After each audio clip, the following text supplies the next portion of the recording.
Hello every one, അവരോൺ കുവൈറ്റിൻ്റെ ഏറ്റവും പുതിയൊരു informative വീഡിയോയിലേക്ക് എല്ലാവർക്കും വീണ്ടും സ്വാഗതം. MOH നഴ്സസിന് കൊടുക്കുന്ന അക്കോമഡേഷനെ കുറിച്ച് ഞാൻ നേരത്തെ ഒരു വീഡിയോ ചെയ്തിരുന്നു.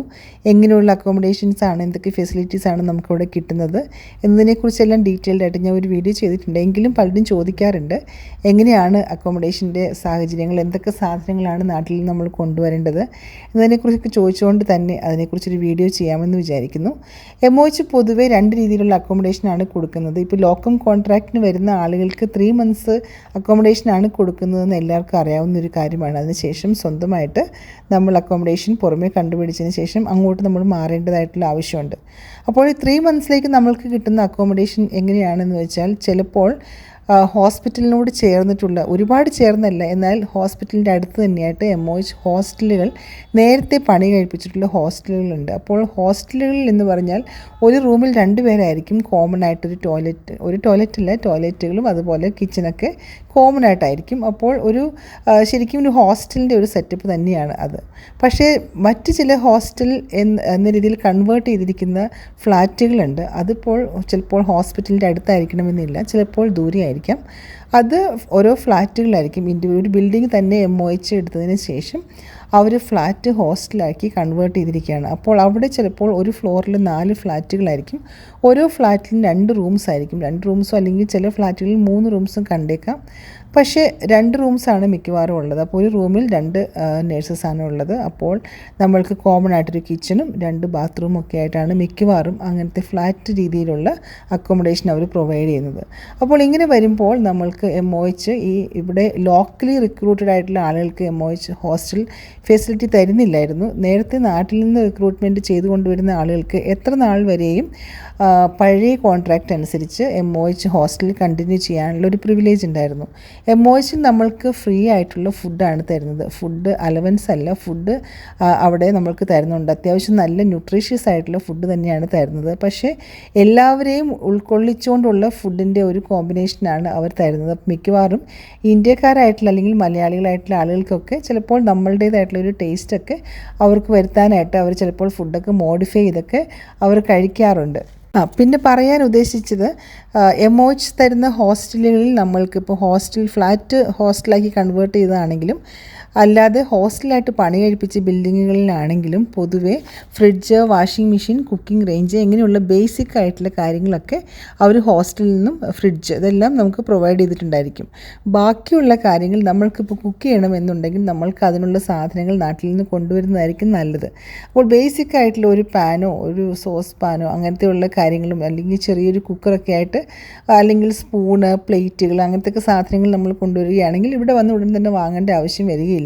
പിന്നെ നമ്മൾക്ക് ആവശ്യമായിട്ടുള്ള ബെഡ്ഷീറ്റ്, നമ്മൾക്ക് ആവശ്യമുള്ള ഡ്രസ്സുകൾ, ചെരുപ്പുകൾ, ഷൂസ്, അല്ലെങ്കിൽ നമ്മൾക്ക് ബേസിക്കായിട്ട് നമുക്ക് ഡ്യൂട്ടിക്ക് പോകുമ്പോൾ ബാഗ്, പെൻസിൽ, പെന്ന് അങ്ങനത്തെ പോക്കറ്റ് ആർട്ടിക്കിൾസ് അതെല്ലാം നമ്മൾ ഡ്യൂട്ടിക്ക് പോകുമ്പോൾ കൊണ്ടുവരണം. അല്ലാതെ ഹോസ്റ്റലിലേക്ക് വേറെ പ്രത്യേകിച്ച് നമ്മൾക്ക് വേണമെങ്കിൽ ഇപ്പോൾ അവർ even tea bag, coffee powder എല്ലാ സാധനങ്ങളും ഹോസ്റ്റലിലെ ഫുഡ് പ്രൊവൈഡ് ചെയ്യുമ്പോൾ ആ കൂടെ അവർ തരുന്നുണ്ട്. പക്ഷേ നമ്മൾക്ക് വേണമെങ്കിൽ കപ്പ് അങ്ങനെയുള്ള സാധനങ്ങളൊക്കെ നാട്ടിൽ നിന്ന് കൊണ്ടുവരാം. അപ്പോൾ നിങ്ങൾ വിചാരിക്കും ഇത്ര ബേസിക് ആയിട്ടുള്ള കാര്യങ്ങളൊക്കെ ഞങ്ങൾക്കറിയാം, ഞങ്ങൾ കൊണ്ടുവരാം എന്ന് വിചാരിക്കുന്നുണ്ടെന്നൊക്കെ വിചാരിക്കാം. പക്ഷേ എന്നാലും ചിലർക്കൊക്കെയെങ്കിലും ചിന്തകളുണ്ടായിരിക്കും എങ്ങനെയായിരിക്കും അവിടുത്തെ ഒരു അറ്റ്മോസ്ഫിയർ എന്നുള്ളത്. അപ്പോൾ കൂടുതൽ ഹോസ്റ്റലുകളിലൊക്കെ മലയാളീസാണ് ഇപ്പോൾ കൂടുതൽ. ഫിലിപ്പിനോസിൻ്റെ റിക്രൂട്ട്മെൻറ്റ് കഴിഞ്ഞിട്ട് ഒത്തിരി കാലങ്ങളായി. അതുകൊണ്ട് തന്നെ ഫിലിപ്പിനോസിനേക്കാളും കൂടുതൽ ഇപ്പോൾ പാകിസ്ഥാനികളായിട്ടുള്ള നേഴ്സസ് കുറേ പേരുണ്ട്. പക്ഷേ അല്ലാതെ മലയാളികളും കൂടുതൽ ഹോസ്റ്റലിൽ കണ്ടുവരാറുണ്ട്.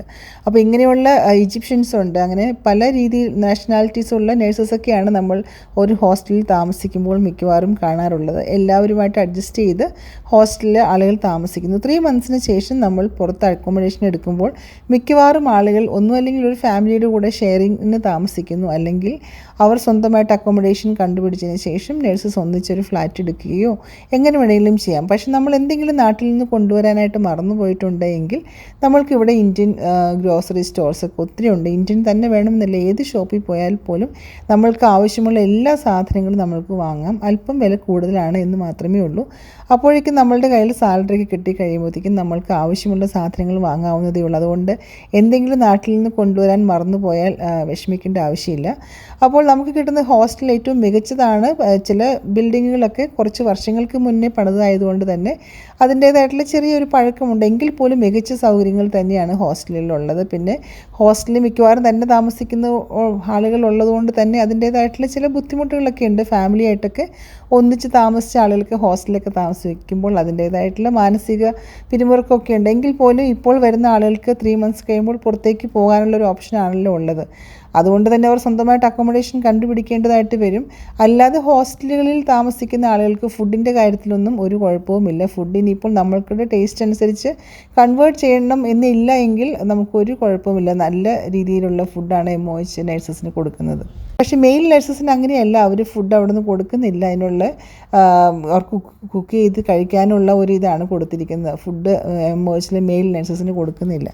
പിന്നെ യൂണിഫോമും കാര്യങ്ങളൊക്കെ ഇവിടുത്തെ ബേസിക് ആയിട്ടുള്ള യൂണിഫോം എന്ന് പറഞ്ഞാൽ വൈറ്റ് ഡ്രസ്സാണ്, വൈറ്റ് ഷർട്ട് ആൻഡ് പാൻറ്റാണ്. പിന്നെ ഓരോ ഡിപ്പാർട്ട്മെൻറ്റിനനുസരിച്ച് അത് മാറിക്കൊണ്ടിരിക്കും.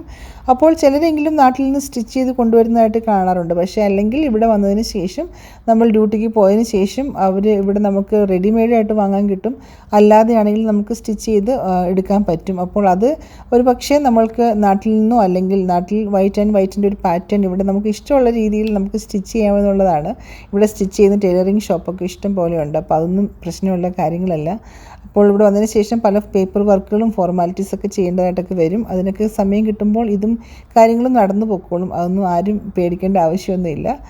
അപ്പോൾ നിങ്ങളുടെ ചോദ്യങ്ങൾക്ക് ഏകദേശമൊക്കെ മറുപടിയായി എന്ന് ഞാൻ വിചാരിക്കുന്നു. കാരണം അക്കോമഡേഷനെക്കുറിച്ചും എന്തൊക്കെയാണ് കൊണ്ടുവരേണ്ടതിനെക്കുറിച്ചും ആണ് ആളുകൾ ചോദിച്ചിരുന്നത്. അപ്പോൾ ഈ വീഡിയോയിൽ കൂടി അതിനൊരു ക്ലാരിഫിക്കേഷൻ തരാൻ പറ്റിയെന്ന് ഞാൻ വിചാരിക്കുന്നു.